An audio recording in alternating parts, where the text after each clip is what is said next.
अस्सलाम वालेकुम फ्रेंड्स, मैं हूं आप सबका दोस्त मोहम्मद अली और उम्मीद करता हूं कि आप सब खैरियत से होंगे।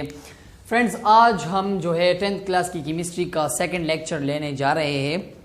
फर्स्ट जो लेक्चर था वो हमारे वो रिवर्सिबल और इरिवर्सिबल रिएक्शंस के ऊपर था। आज का जो हमारा लेक्चर है वो है फॉरवर्ड रिएक्शन और रिवर्स रिएक्शन या बैकवर्ड रिएक्शन भी। इस रिवर्स रिएक्शन को बैकवर्ड रिएक्शन भी कहा जाता है। ये जो है वो बेसिक्स है, यानी कि reversible reaction, irreversible reaction, forward reaction, reverse reaction और बैकवर्ड रिएक्शन, ये बेसिक्स है for learning chemical equilibrium. For learning the chemical equilibrium we should first know the basics of chemical equilibrium. So बढ़ते हैं forward reaction और reversible reaction की जानिब। Friends, अगर आपसे मैंने यहाँ पर इस बोर्ड पर कंपैरिजन के फॉर्म में लिखा है, यानी कि फॉरवर्ड रिएक्शन और रिवर्स रिएक्शन को मैंने कंपैरिजन के फॉर्म में लिखा है। लेकिन अगर आपको नोटबुक में आपसे पूछा जाए या आपसे पेपर में पूछा जाए कि डिफाइन फॉरवर्ड रिएक्शन और रिवर्स रिएक्शन, तो आप इसी फॉर्म में लिख सकते हैं। पहले आप हेडिंग दे दीजिएगा कि फॉरवर्ड रिएक्शन, फिर ये हेडिंग्स जो मैं अब एक्सप्लेन करने जा रहा हूँ वो लिख दीजिएगा, और उसके बाद जो है वो रिवर्स रिएक्शन का हेडिंग दीजिए और दोबारा जो हेडिंग्स ये है उसको दोबारा लिख दीजिएगा। तो ये आपके लिए क्वेश्चन बन जाएगा। और अगर आपसे पूछा जाए कि show the microscopic properties of between forward reaction and reverse reaction, तो फिर आप इस तरह शो कर सकते हैं, इस तरह लिख सकते हैं, इस फॉर्म में भी लिख सकते हैं। बढ़ते हैं अपने लेक्चर की तरफ के फॉरवर्ड रिएक्शन और रिवर्स रिएक्शन क्या है असल में। अच्छा जी, इसके डिफिनेशन की तरफ हम बढ़ते हैं कि फॉरवर्ड रिएक्शन क्या है और रिवर्स रिएक्शन क्या है। तो मैं आपको बता देता हूं कि फॉरवर्ड रिएक्शन और रिवर्स रिएक्शन पार्ट्स है रिवर्सिबल रिएक्शन के। फॉरवर्ड रिएक्शन और रिवर्स रिएक्शन या बैकवर्ड रिएक्शन पार्ट्स है रिवर्सिबल रिएक्शन के। अच्छा जी, तो डिफिनेशन की तरफ बढ़ते हैं। Forward reaction, in this reaction, in forward reaction, reactants reacts to form products। यानी कि रिवर्सिबल रिएक्शन का वो हिस्सा के जिसमें रिएक्टेंट्स रिएक्ट करते हैं और प्रोडक्ट बना देते हैं, तो उस हिस्से को, रिवर्सिबल रिएक्शन के उस हिस्से को हम नाम देते हैं फॉरवर्ड रिएक्शन। अच्छा जी, रिवर्स रिएक्शन क्या है? In this reaction, in reverse reaction और in backward reaction, products reacts to form reactions. अच्छा जी, अब रिवर्सिबल रिएक्शन में प्रोडक्ट्स तो बन गए हैं फॉरवर्ड रिएक्शन के थ्रू।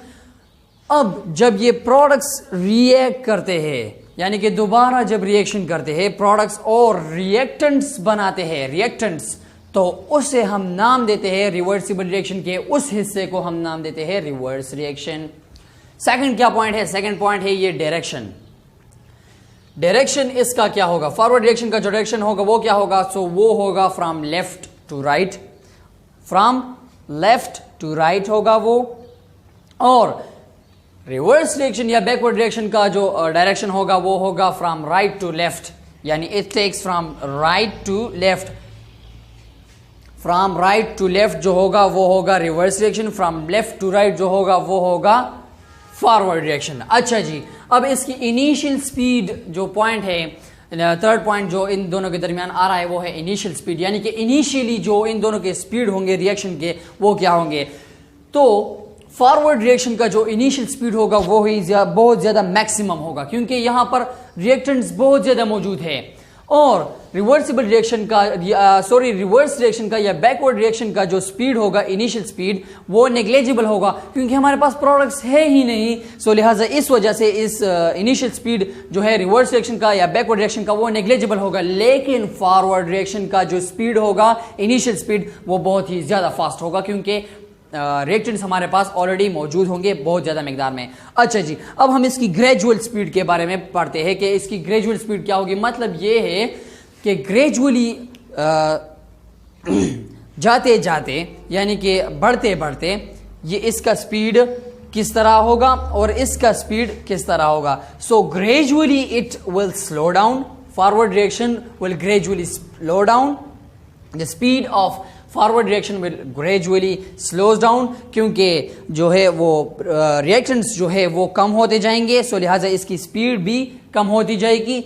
और जो रिवर्स रिएक्शन है या बैकवर्ड रिएक्शन है, इसका जो ग्रेजुअल स्पीड होगा वो बढ़ता जाएगा, यानी कि it speeds up gradually. Reverse reaction और backward reaction speeds up gradually, यानी कि ये थोड़ा थोड़ा करके बढ़ेगा, इसकी स्पीड बढ़ेगी, आगे आगे बढ़ेगी। अब हम बढ़ते हैं इसकी रिप्रेजेंटेशन की जानिब कि फॉरवर्ड रिएक्शन किस तरह रिप्रेजेंट किया जाता है और रिवर्स रिएक्शन किस तरह रिप्रेजेंट किया जाता है, या बैकवर्ड रिएक्शन किस तरह रिप्रेजेंट किया जाता है रिवर्सिबल रिएक्शन के रिप्रेजेंटेशन में। तो ये है रिवर्सिबल रिएक्शन की रिप्रेजेंटेशन। इसमें जो अपर एरो है वो फॉरवर्ड रिएक्शन को रिप्रेजेंट कर रहा है और जो लोअर एरो है वो रिवर्सिबल रिएक्शन को शो कर रहा है। या आप देख सकते हैं कि इसकी जो डायरेक्शन है वो फ्रॉम लेफ्ट टू राइट है और इसकी जो डायरेक्शन है वो फ्रॉम राइट टू लेफ्ट है। तो फ्रेंड्स, ये था फॉरवर्ड रिएक्शन और रिवर्सिबल रिएक्शन के दरमियान एक छोटा सा कंपैरिजन जो कि जरूरी था केमिकल इक्विलिब्रियम को समझने के लिए। फॉरवर्ड रिएक्शन और रिवर्सिबल रिएक्शन के लेक्चर का मैं आपको शॉर्ट सी समरी दे देता हूं। पहले हमने डेफिनेशन पढ़ी। In this reaction the reactants reacts to form products. In forward reaction reactants reacts to form products, while in reverse reaction products reacts to form reactants. The direction of forward reaction is from left to right, while the direction of reverse reaction is from right to left. The initial speed of forward reaction is very fast, while the initial speed of reverse reaction is negligible. जो fourth point है वो है gradually या gradual speed. So forward reaction slows down gradually while reverse reaction speeds up gradually. अब reversible reaction के representation में forward reaction का representation कहाँ है और रिवर्स रिएक्शन का रिप्रेजेंटेशन कहाँ है, या बैकवर्ड रिएक्शन का रिप्रेजेंटेशन कहाँ है। तो रिवर्सिबल रिएक्शन के रिप्रेजेंटेशन में जो डबल एरोस होते हैं उसमें जो अपर एरो होगी वो फॉरवर्ड रिएक्शन को रिप्रेजेंट करेगी और जो लोअर एरो होगी वो रिवर्स रिएक्शन को रिप्रेजेंट करेगी। सो फ्रेंड्स, ये था आज का हमारा लेक्चर। उम्मीद करता हूं कि आप सबको हमारा लेक्चर पसंद आया होगा। For any type of questions please ask it in our comment box या comment section. And if you do not have shared our videos with some of your friends, so please share it with your friends. Our next lecture will be on chemical equilibrium. So till then, fi amanillah.